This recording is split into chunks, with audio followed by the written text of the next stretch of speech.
Hemos llegado al domingo 20 del tiempo ordinario del ciclo B de Marcos y como les compartíamos en las semanas anteriores, pues durante casi 6 domingos seguidos nos vamos a salir del Evangelio de Marcos y vamos a tomar el capítulo 6 del Evangelio de Juan, uno de los textos más ricos de nuestra fe por este denso contenido eucarístico que nos transmite.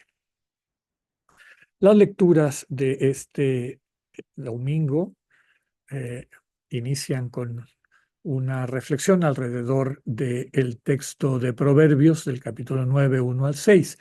Recordamos que el libro de los Proverbios forma parte de lo que los cristianos llamamos libros sapienciales del Antiguo Testamento. Para nosotros el Antiguo Testamento básicamente es la ley, la Torá, los libros históricos y los libros sapienciales. Pero en la tradición judía, en la Tanaj, forma parte de los Ketubim, que significa escritos. La tradición judía atribuye este texto al rey Salomón, si bien esta autoría es legendaria. El texto que tenemos ahora es una antología de muchos dichos sapienciales que podemos reconocer como provenientes de diferentes épocas. Inclusive algunos autores dicen que algunos de estos dichos pueden realmente venir desde la época de Salomón. Para entender cómo se constituyen, qué tipo de género literario es, nos ayuda a recordar nuestros refranes, estos refranes populares que dicen que son cápsulas de sabiduría. Pues así, el autor que compiló todos estos dichos lo que quiere es transmitir este arte del bien vivir, basado en la experiencia propia del autor o del pueblo que nos invitan a una reflexión ética, buscar el bien en todo lo que hacemos. El texto elegido para la liturgia de hoy habla de la invitación que hace la sabiduría para que se acerquen los sencillos que quieran aprovechar sus enseñanzas. Y tomado de esta lectura, vengan a comer mi pan y a beber del vino que he preparado. Así dejarán su ignorancia y vivirán. En el Salmo responsorial seguimos, durante todos estos domingos hemos estado repitiendo este mismo Salmo, el Salmo 33 o 34 en la antigua numeración. Ya comentábamos la semana pasada que es un salmo alfabético. El inicio de cada una de sus estrofas empezaba con la letra del alfabeto hebreo según ese orden tradicional.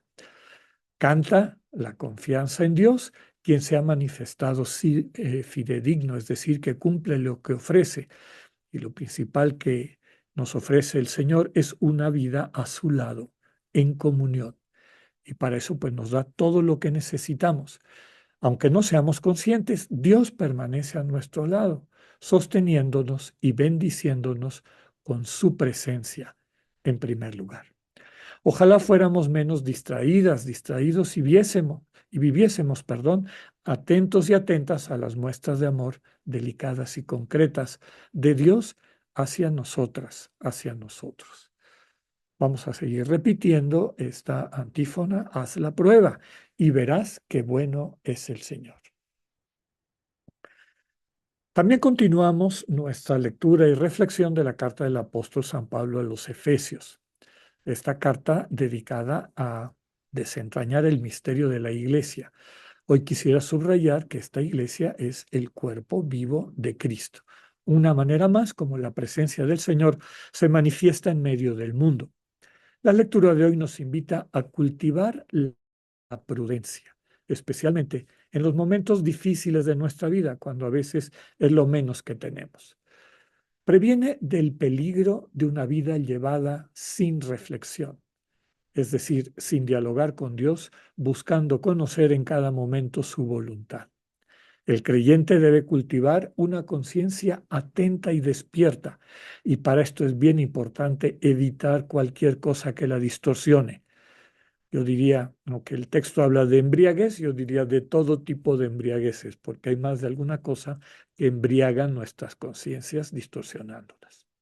La invitación es a llenarnos del Espíritu Santo, es decir, del amor de Dios, y expresar nuestros sentimientos con salmos, himnos y cánticos espirituales. Recordando lo que nos invita a realizar la carta, dar continuamente gracias a Dios Padre por todas las cosas en el nombre de nuestro Señor Jesucristo. Y así llegamos a el Evangelio, perdón. Como ya decíamos, seguimos recorriendo el capítulo 6 de Juan, que terminaremos la próxima semana con uno de los textos para mí personalmente más bellos de la Sagrada Escritura. Aquí vamos a seguir, ya comentábamos, el discurso eucarístico de la sinagoga, en la sinagoga de Cafarnaúm. Eh, Iniciamos recordando el último versículo leído el domingo pasado, de hecho se repite en la lectura de este domingo, con el mensaje central: yo soy el pan vivo que ha bajado del cielo. Quien se alimenta de este pan, de esta presencia, como vamos a compartir en la homilía, tendrá acceso a la vida eterna, es decir, a la vida plena. El símbolo pan, carne, cuerpo, en realidad comunica el misterio de la presencia, la manera como estamos unos para otros. Con este símbolo sacramental, el Señor Jesús nos dice que nos comparte su presencia y esa presencia nos comunica vida plena. Comer el pan vivo hace referencia al ejercicio de atención para captar esta presencia amorosa que se nos comunica, para percibirla, para recibirla. Dentro de la cosmovisión judía, ya hemos comentado también en otras ocasiones, pero vale la pena aquí recuperarlo, la sangre se consideraba el lugar donde residía la vida. Este principio vivificante y la misma sangre se consideraban propiedad de Dios. Estaba prohibido que los seres humanos la consumieran. Doble razón por la que la gente se siente escandalizada cuando Jesús les dice: deben de tomar mi sangre. En el fondo lo que nos está diciendo es a dejar que esa vida de Jesús, recordemos que sangre equivale a vida, que la vida de Jesús nos vivifique. La conciencia de este acto de amor del Señor que entrega la vida para que tengamos vida es fundamental. ¿Cuántas veces ya comentamos que sin conciencia los actos de amor pasan desapercibidos y por lo tanto no nos alimentan, no nos nutren? Cuando prestamos atención se da esta secuencia que les pongo ahí. Percibir el amor ofrecido, aceptar ese amor, acogerlo en nuestras vidas, dejar que nos sane, que nos capacite y eventualmente recibir la misión de compartirlo. Quien come y bebe el don de vida que Cristo nos ofrece, permanece en el Señor y Él en ella o en Él. Aceptar el don de Cristo nos capacita para encontrar en la vida la comunión, o para entrar, perdón, en la vida de la comunión trinitaria, que es el final de nuestra existencia. Y por eso nos quedamos con el final de la lectura de este domingo en el Evangelio: el que coma de este pan vivirá para siempre. El que acoja mi presencia está viviendo ya la vida eterna. Les comentaba al inicio de la Eucaristía que yo creo que el tema central de todo el capítulo 6, desde luego, y además de toda la teología sacramental, es la importancia de la presencia de Dios, ¿no? Como católicos sabemos, afirmamos que en el sacramento de la Eucaristía está la presencia real del Señor Jesús. Y en cada uno de los sacramentos el Señor se hace presente realmente de una manera particular. Y al hacerse presente da gracias específicas en el bautismo, en la confirmación, desde luego en la comunión de la que ya hablábamos, en la reconciliación, en el sacramento del matrimonio, en el sacramento del orden. La presencia de Dios siempre regala algo, siempre es un dinamismo de vida compartida. Claro, cuando nosotros hablamos de amor, pues desde luego que eh, implica toda esta riqueza del amor en cuanto don de quien ama. Y desde luego quienes Tenemos el regalo de Dios de poder vivir, como me gusta decir, enamorados y enamoradas de la vida y de todo lo que nos rodea en la vida. Percibimos que ese amor se concreta de muchas formas, en todos los pequeños detalles que Dios tiene para cada una y cada uno, en la manera como nos va dando lo que necesitamos, en la manera como nos consuela, nos sostiene, en ocasiones también nos corrige, nos pone en el camino que debemos de estar, nos capacita, como también comentábamos, para la misión que nos va dando, que nos va confiando. Todo este capítulo 6 de Juan que hemos meditado, ya decíamos la semana pasada, que vale la pena, a lo mejor cada vez que tengamos oportunidad, leerlo, pero no de corrido, como ya decíamos, sobre todo este discurso del Señor en la sinagoga de Cafarnaúm, sino una frase y saborearla, y otra frase y saborearla. No dejará de sorprenderte el Señor cuando percibas que a lo mejor después de una frase te viene un regalo particular, un mensaje específico, algo que toca tu corazón, algo que también te va capacitando para encarnar el amor de la forma concreta en el lugar donde estás. Decíamos, sin presencia no hay amor. A través de la presencia el amor se concreta y se concreta de muchas maneras. Los dos símbolos que, como veíamos ya en la primera lectura de los Proverbios, son muy antiguos, el pan y el vino, que podemos decir era el alimento fundamental en la época y en esa zona del mundo, desde luego, el pan y el vino que transmiten vida, ya se presentan como el vehículo a través del cual Dios nutre a su pueblo, ¿no? Este pan, este vino de la sabiduría, como nos dice el texto de los proverbios, este pan y este vino que quienes se acercan con atención, dice, los sencillos, reciben de la sabiduría este alimento para su corazón, para su alma, para su conciencia, que les capacita para después caminar por la vida de una forma constructiva, según este arte del buen vivir. El texto del Salmo, que ya hemos meditado varias semanas, haz la prueba y verás qué bueno es el Señor.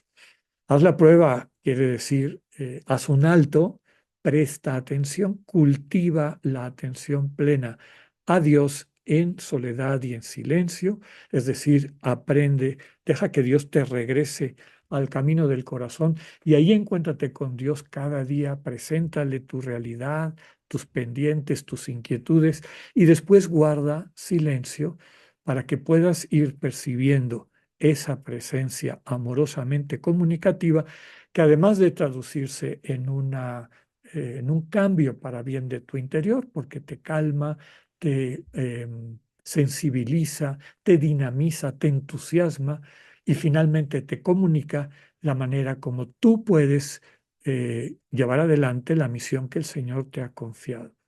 ¿Qué actos concretos de tu amor te invita a que realices en ese día en particular? Haz la prueba, verás qué bueno es el Señor. Nunca te va a faltar su amor que te sostiene, que te capacita, que te envía, y por eso te invita a que tengas la alegría de crear un mundo nuevo a través de estos actos concretos de amor con los dones que Dios te ha confiado. La segunda lectura también apunta en esa dirección, ¿no? No vivan la vida inconscientes. Utiliza este término de la embriaguez, que como les dije, hay muchísimas embriagueces, no solamente el trago, ¿va? Hay gente que puede estar embriagada de poder, hay gente que puede estar embriagada de avaricia, de dinero, de plata, hay gente que puede estar embriagada con su imagen. Y todo esto te distrae de captar esa presencia de Dios, que es la manera como Dios nutre tu corazón. Cuando prestas atención a esa presencia, se da todo este camino, esta secuencia que les comentaba, la percibes, te va sanando, te va transformando, acoges ese don de Dios que se te entrega y eso te sana, te alimenta, te vivifica, te capacita para que tú puedas llevar esa buena noticia a las demás y a los demás. Así llegamos a la lectura del Evangelio, como ya decíamos.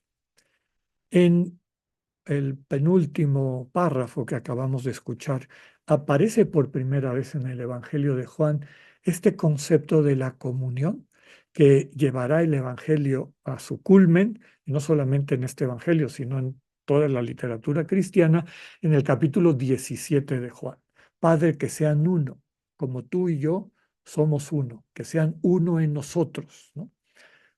Y dicho esto en muchas maneras y en distintas perspectivas, pero lo que está tratando de subrayar es que el ser humano puede, y esa es la meta de su vida, experimentar esta comunión en el amor, que es a lo que llamamos la vida plena. ¿Cómo podemos entrar de manera definitiva en el abrazo amoroso de la comunidad de amor que es Dios?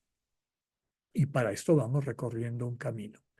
El Señor Jesús aquí en el capítulo 6 dice, el que recibe, el que come mi carne y bebe mi sangre, es decir, el que acoge a través de la presencia que le comparto, este dinamismo vivificante, el que acepta la vida que yo derramo en él, que yo entrego para él, para ella, empieza a experimentar en él, en ella, esta experiencia de comunión, comunión conmigo, comunión con el Señor Jesús, comunión con el Hijo del Hombre, como dice el texto.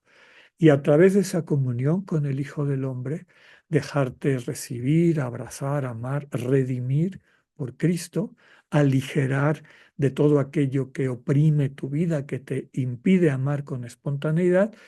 A través de esa relación con el Señor Jesús, vamos entrando poco a poco en la relación de la comunión con toda la Trinidad.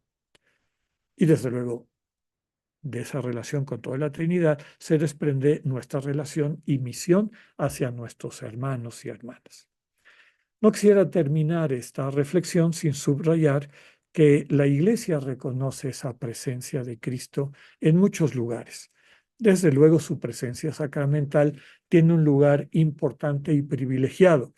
Por eso, cuando entramos a un espacio donde está expuesto el Santísimo o cuando nos preparamos conscientemente a vivir la Eucaristía, como lo hacemos ahorita, a participar, a comulgar, a tener comunión, común unión con el cuerpo y la sangre del Señor, algo pasa en nuestro interior.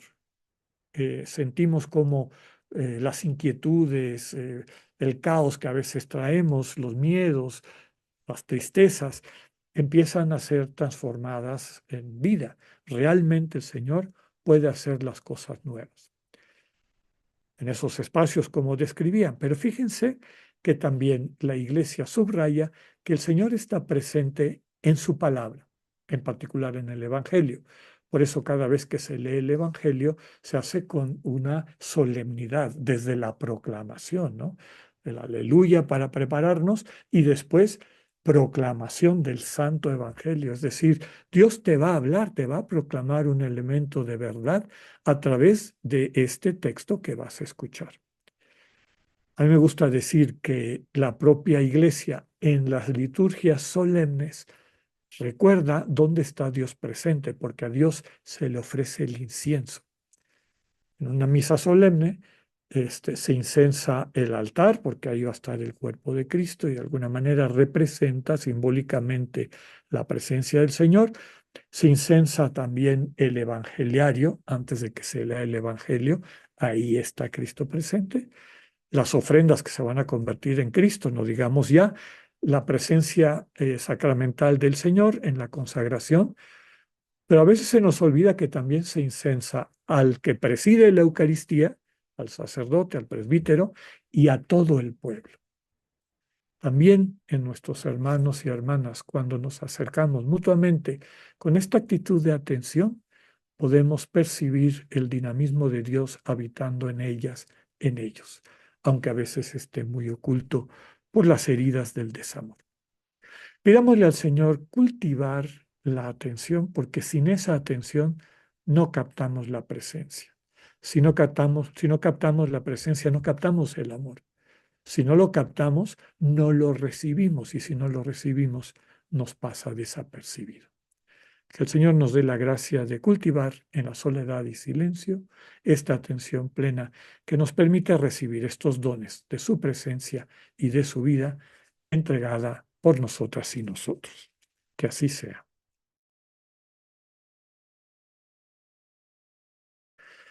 Pidámosle al Señor la gracia y comprometámonos a prestar atención a las múltiples maneras como su presencia nos alimenta, nos transforma. Que busquemos momentos en esta semana para estar en soledad y en silencio. Si podemos estar en un momento ante el Santísimo para sentir, percibir, acoger esta presencia que transforma nuestras vidas, bien. Pero que no se nos olvide que está presente en el Evangelio también. Acogerlo, leerlo, orarlo, vivirlo, también nos transmite ese don del Dios que transforma nuestras vidas. ¿Y qué más decir de nuestros hermanos y hermanas? Cuando en casa o cuando salgamos de ella, que pidamos la gracia de poder reconocer en cada persona que encontremos la presencia del Dios a cuya imagen fueron llamados a la existencia. Si toda la humanidad hiciera esto, viviríamos en un mundo distinto. Que tengan una excelente semana. Dios con ustedes.